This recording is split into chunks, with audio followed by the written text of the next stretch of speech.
How to bold text on Viber. So here is a quick and easy tutorial on how to bold text on Viber using your iPhone built-in feature. So first of all, let's simply navigate to the iPhone's home screen. Then look for the settings app available there and simply tap on these settings.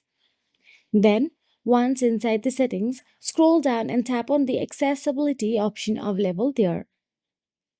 Once you tap on the accessibility, scroll down till the bottom and there you'll get to see pre-app settings option available at the bottom. Then simply tap on it.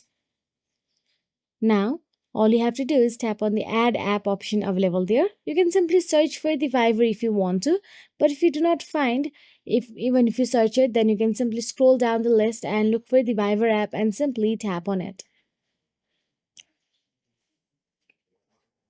Once you tap on the Viber, simply again tap on the Viber from the added app, tap on the bold text and toggle on. Now go back to the Viber. And that is it. If you found this video helpful, please like, share and subscribe, and thank you so much for watching.